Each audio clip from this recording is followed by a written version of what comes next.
My name is Emma Tobias, and welcome back to another Love, Hate Challenge featuring myself, Emma Tobias, and the other Emma. Emma, drinking by my shelf. Some last name. I've known her for a long time. Who knows her last name? Her patrons. So, this installment of Love/Hate, we go to Emma's realm of thrillers. I don't read a lot of thrillers because I don't like to be thrilled. If there are thriller elements in a book, sure, fine, that's okay. But if a book is labeled thriller, I'm like, no. My blood pressure is already up too much. So going into this challenge, I was full of trepidation and anxiety. I was nervous about the book she chose. I was nervous about the movie she chose. I was just feeling a lot of nerves. Let's start with the best place to start, which is songs. If I had a graphics budget, it would say songs. The first song I listened to, which was a mere few hours ago, was Trust in Me, which is from the Jungle Book musical. And that's how that went. So the first song Emma gave me to listen to was Trust in Me from the Jungle Book, which I'm not a really big Jungle Book fan. It's a lot of wind instruments. I'm bored. I don't like that song. It makes me feel creeped out. It makes the hairs on my arms stand up. I don't enjoy that experience. As you can tell, I really didn't like the song. I have seen the Jungle Book many a time. It's not one of the hits. It's not one of the ones they would have put on like a CD of the greatest hits from Disney movies, but it is there, and it is there for a reason. Yes, I think it succeeds in that reason, but I didn't like it. Now, did Emma like it? I, definitely don't think she likes it. I think it was an obvious choice of a song that she does not like, and I feel completely confident in this feeling. Let's move on to the second song. The song was The Dark of the Night, sung by Raspy Boy, historical figure who wouldn't die, from Anastasia, and that's how that went. Now, Anastasia is a good movie.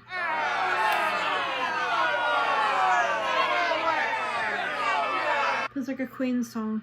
Okay, I enjoyed that much more. I wouldn't listen to that, but I think the chorus is really fun. It feels like a Queen song, so I enjoyed that one more. I still don't think I would listen to it, but I thought it was fun. So there's that. Emma obviously likes this song because you can holler it really loudly and scream it, which I think is the best thing for a villain song. Now, am I right? We shall find out right now. I'm right. We are going to start with songs because that's what you did last time, and I thought that was a good order to do things in. So the songs that I gave you were Trust in Me from The Jungle Book and In the Dark of the Night from Anastasia. And like, in retrospect, this was so obvious. If you got this wrong, I don't think we should speak anymore. The obvious answer is that In the Dark of the Night is a fucking banger. And Trust in Me, like, what even is that? Is that even a song? Anastasia is one of my favourite musicals of all time. Every single song on that soundtrack is fucking cracking, but In the Dark of the Night is just one of the best. It sounds like Queen wrote it. Like, I just bloody love dancing around to that song. Trust in Me, I remember hating right from the second I was small. Like, I haven't seen the Jungle Book in years, but the second that little snake came on and started singing the song, I always wanted to get someone to fast forward because I thought it was the most boring thing ever. And I tried re-listening to it before setting you this challenge because I was like, maybe baby Emma thought it was boring, but it's actually like a super great song. But I listened to it and no, it's just boring. Why does it exist? I nailed it. I knew I was gonna nail it. I nailed it not only in my commentary with the Queen thing. I was right about her thinking it was a banger. I just feel very good, but also that was very easy, so I shouldn't feel very good because I think anyone, even if you didn't know Emma, could probably figure that out. But good on me. Good on me. We move on to movies. So the two movies Emma chose for me was Gone Girl, directed by David Fincher, and Sleeping with the Enemy, directed by some man who is not David Fincher. I'm glad that he wasn't David Fincher. Just because I like variety. Because both of these movies are about women who have to fake their own death for two very, very, very different reasons. But both have the thesis statement of a lot of men are very bad. But Gone Girl likes to add some women are bad too. And that is on feminism. I watched Gone Girl first, and then immediately after I watched Sleeping with the Enemy. So let's start with Gone Girl though. That's how this went. Ooh. It is a Saturday afternoon. I'm not really in the mood to watch a thriller, but that's the point of this challenge, so I'm gonna watch Gone Girl. It's on Hulu. I love that our lovely Jane Bennett went from Jane Bennett to murderous wife. I think that's great character development. Right now, my early prediction is that Emma hates this movie. What's a wear, what's a drink? Out of bullshit. Never with you. I think the acting is bad in this movie. Hot take. All of it is bad. I mean, I don't know. I know it's the point she's supposed to be like this, but I don't like it. I don't like watching it. This movie's making me queasy.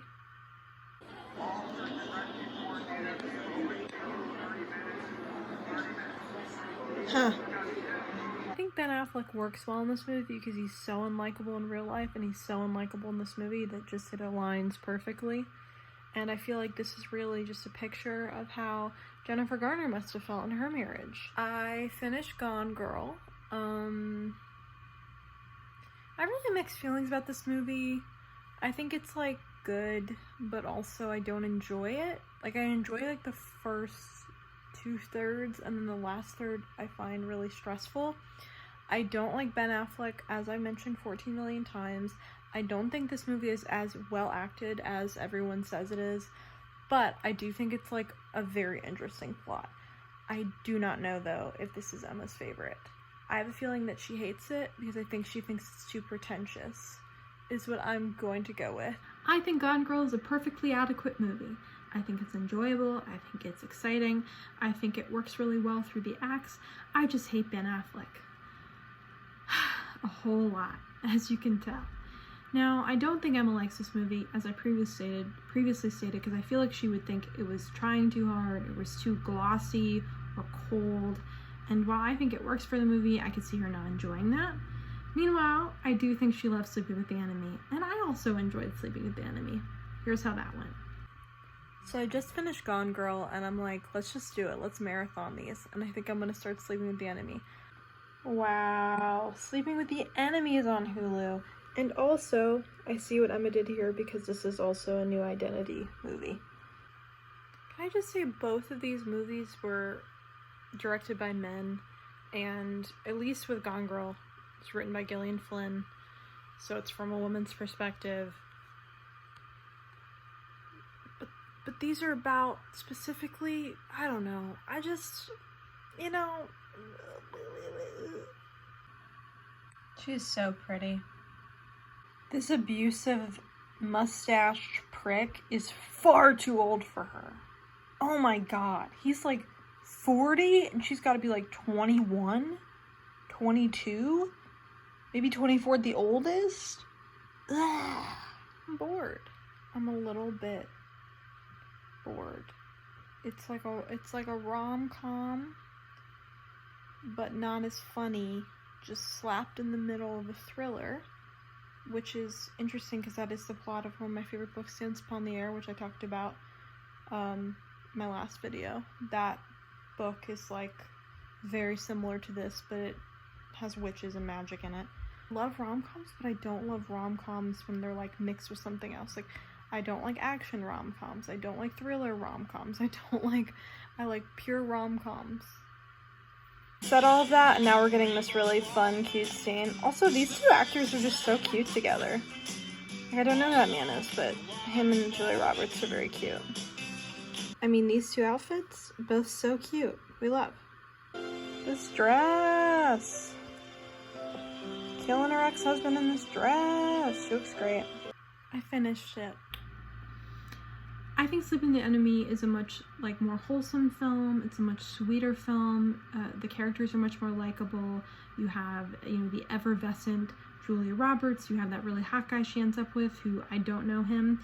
All in all, I think it's a really great film. I think it works really well and it moves very quickly. It's less of a thriller in the amount of twists that you have with Gone Girl, but I still think it's very exciting. And I think Emma really enjoyed it because it feels like something she would find kind of snuggly and also a little scary in a way that works. And also the fashions are so good. Let's see if I'm right. Okay, next movies. I gave you the movies Gone Girl and Sleeping with the Enemy. And I hope that you guessed that one of my favourite movies, really, that exists is Sleeping with the Enemy. I fucking love Julia Roberts. Her hair looks so good in this movie. Also, I've just realised you definitely know the answer to this because you are the one who told me to read Dance Upon the Air by Nora Roberts, which I loved so much because I was like, it's basically just Sleeping with the Enemy in a book. So you definitely know that I love that movie. Emma, get your head in the game. Okay, well, hopefully you figured that out. If you didn't, then you need to get your head in the game because that was obvious. But yeah, Sleeping with the Enemy is such a good movie. Julia Roberts at her best. It's got a great soundtrack. It's scary, then it's cozy, then it's funny, then it's scary again. Love it, love it, love it. Whereas Gone Girl, I am one of those people who really loved the book of Gone Girl. I know not everybody did. It was one of the first, or probably the first, like, proper psychological thriller I ever read. And I remember being so shocked. But because I loved the book so much, the movie was like never gonna live up to expectations. And I felt it was like distinctly meh. The twist didn't really work. They also cut out a lot of the treasure hunt aspect. And the treasure hunt was like very, very clever in the book. And a lot of that was missing. So yeah, I was just distinctly unimpressed. Plus it was super gory at the end. Oh yeah, it was super gory at the end. Sorry for making you watch that if you hadn't already. I hated that movie. I did not remember the Sleeping with the Enemy thing, which is funny because I thought about that when I was watching the movie, that I was like, oh, this is a lot like Dance Upon the Air, which I love so much. But yeah, I did not remember, so you're good. And I was right. I knew it was going to be like the cozy, scary, cozy thing. And yeah, I've never read Gone Girl, the book, but that makes sense that you would be disappointed if you really love the book because, I don't know, I think David Fincher is kind of overrated. I don't know why I said it like that. I don't think that's that crazy of an opinion. But I nailed it. I nailed it. Finally, we run into books. This was really interesting, and you'll see why. Emma gave me Maestra to read by Ellis Hilton. Future me talking. I just want to say that I'm about to say Maestra wrong a lot in this video. I keep calling it Maestra. Don't know why. We're just gonna let it go though. And I'm gonna say right now that I know it's Maestra, and I'm gonna say it wrong the entire time. And Don't Close Your Eyes by Holly Seddon. I listen to both of these on audiobooks because I get too distracted reading thrillers physically. I don't know why you think that wouldn't be the case, but that is the case for me. And if it's true for me, it's true for at least 100,000 other people. You can quote me on that. So Maestra, I read first. Maestra is about a kind of a woman who wants to break in the art industry, and she's working at this famous picture house and has a lot of problems with it. So she gets a side gig working as like a champagne girl, basically trying to get sugar daddies to, you know, pay her to talk and have conversations with her. And she ends up getting involved in quite a lot of things. And she has a lot of moments. All the things that Emma chose are about women who are kind of losing their identities. You know, I think that was smart of her, and I think that I enjoyed that. Maestra, well, we'll just see how that went. There she is, but we're not talking about her right now. We're talking about her. So I'm gonna start this audiobook. I'm like 2 minutes in, she's in a sex club. Talked about this in the last love-hate challenge, but this whole idea of like a young woman who is running away from her past and then is trying to be something she's not, and then gets involved in something that maybe is harmful to her is a genre that or like a trope that I think sometimes works really well for me and sometimes doesn't. Like, I think it worked really well in Queenie, in Bridget Jones' Diary, which are both comedic takes on this. I think it even worked pretty well in Maybe Another Life, which I read again for the last video. But then I read it in other books like Year of Rest and Relaxation and Animals by Emma Jane Unsworth, and I really hated it there. And this book is a thriller, and I'm getting more like Luckiest Girl Alive vibes, which is actually a thriller that I read because of Emma. So I don't know, that's just where I'm at. I have no idea how this is gonna go. There's a lot of fat phobia. A lot of fat phobia. This is the problem. I like that this book is about art. I think that's really interesting. I like books about art. But similarly to my Year of Rest and Relaxation, which is also about a woman who works at an art gallery, there's just such a crassness to it. And as someone who reads romance and reads steamy romance, I don't mind a little crassness. But this is kind of like goes too far the other way, because as I previously mentioned, there is so much fat phobia in this book. Oh my god. It is the most egregious fat phobia that I have encountered in a book in a long time. I am 40% of the way through Maestra. It's not boring. It's just not pleasant. 50% of the way through. I decided to look at the reviews for Maestra on Storygraph because I switched from Goodreads to Storygraph. Screw Amazon. Storygraph's way better. Goodreads is a terrible website. It takes 45 minutes to load. It's like being on dial-up internet. Never again. Holy God. Anyway, so I'm on Storygraph, and the reviews of this book are very bad. I am so mad at Emma for making me read this book. I am not enjoying it. I'm 60% of the way through. I'm just trying to bulldoze my way through it to be done with it. I don't know if Emma liked this because she and I have very different tastes in thrillers, and we have very rarely agreed on a thriller. So I don't know. I will just have to wait and find out. I'm hoping this is the one she doesn't like, because I really hate it, but we'll see. I finished it. I finished it in 2 days. It's a 10-hour audiobook. When I finish a book in 2 days, I either love it or absolutely hate it. It's never in between. Tell you my final thoughts. I had a lot of problems with Maestra. I do think it was an exciting book. I was very gripped the entire way through for the most part. But it was probably the most fat phobia I've ever encountered in a book.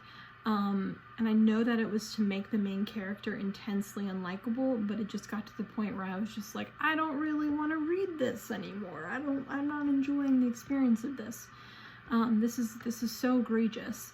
And again, I know it was on purpose, and she's supposed to be unlikable, and she's very unlikable, but that was just something I struggled with. All in all, yeah, it was interesting, it was fast-paced. I just get tired of the super dislikable character who doesn't redeem herself or doesn't have a sense of growth. That's kind of a genre that I don't necessarily always enjoy or get a kick out of or enjoy for my pleasure reading, because I read almost entirely for pleasure. So that's just not, I don't find that enjoyable for me personally. But did Emma? I don't know, I haven't made up my mind yet. The other book that I read was Don't Close Your Eyes by Holly Seddon, and that book is about twin sisters who basically get into a weird family situation, and it kind of goes back between these, the 90s when they were children and teenagers into modern day as adults. And that's how this went. I started Don't Close Your Eyes. I started it. I'm enjoying it so far. So one of the main characters seems like she has OCD. I have OCD, so I'm curious to see how that representation is. I don't know what's happening, and I'm kind of bored. At least Maestra was gripping. This isn't very exciting. I just now realized the audiobook has 2 narrators. Because I genuinely can't really tell the difference between the two narrators. So it's 2 different women narrating, and I cannot tell the difference. I'm not having fun. I don't care about any of these characters. I have no idea if this is the one that Emma likes, because I don't think she likes the other one. But at least the other one was entertaining, so maybe that is the one she likes. I have 2 hours left of this audiobook. Finished it. It took me all day. I'll let me in the future talk about it. As you can tell, I found the book very boring. I was listening to this book while I was playing Mario Odyssey, which was a really weird background because the book is disturbing, it's boring. I thought the resolution was so boring. I was just bored. I was so painfully bored the entire way through. And at one point I was listening to this at 2.5, close to 3-point speed at one point. And for that reason, just now, I'm going to go with my gut and say that Emma liked or loves Maestra because she was really entertained by it and found Don't Close Your Eyes really boring. And if I'm wrong, then I'm wrong. But that is what I think. Let's see if I'm right. And finally, we are talking about books. I recommended 2 books for you. They were called Maestra by Alice Hilton and Don't Close Your Eyes by Holly Seddon. Now, what did you think of these? I will tell you the answer, which is that Maestra was the book that I hated. Fully hated it with a passion. Maestra was actually one of the first ever books that I reviewed here on Drinking by My Shelf, back when Drinking by My Shelf was called the eggplant emoji. Fun fact. I made a whole dedicated video about how bad it was. It was so cringe. It felt like the author was trying very hard to be like, this is a cool modern serial killer who uses Instagram. I was embarrassed for her just reading it.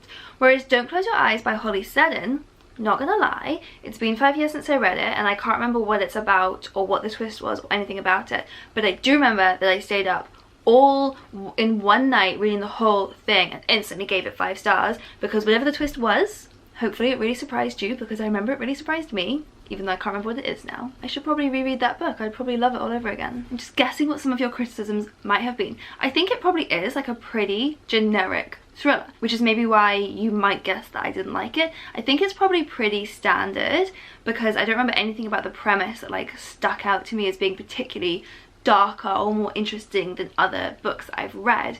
But I think the reason I gave it 5 stars is just because it like the execution. It pulled off that twist so perfectly. I remember the characters being people that I like believed in and cared about, and so for that reason it turned like a seemingly pretty basic book into something that was incredibly enjoyable for me. So hopefully you felt the same way. Okay, that is as long as I can be bothered to talk to you for today because as we all know, I don't really like you. I'm only here because we're in an internet feud, so the shorter we can keep conversations between us, the better. I love you, goodbye! I pulled the exact thing that I pulled last time, which was the book that I didn't really like either book. I think you could figure that out. But I probably disliked Maestra more. Maestra, I keep saying that wrong. Maestra. Please don't make fun of me for the amount of times I've mispronounced that. Yeah, I should have gone with my gut because, yeah, it was a lot of the reasons why you didn't like Maestra, I didn't like Maestra. I still thought that Don't Close Your Eyes was, or whatever the hell it's called, was really boring. And I did kind of guess what was going to happen, and I didn't care about any of the characters. But that's totally fine. I'm not really surprised because you and I have literally never had the same taste in thrillers, so that doesn't surprise me. But I'm annoyed with myself because I should have gone with that. So that was the love-hate challenge with thrillers. I think Emma and I both really struggled with this, and I think next time we're going to do something a little less intense, or maybe something that's a little lighter in spirit. I know I had kind of a hard week, and I think she did too, so we'll maybe pivot from that.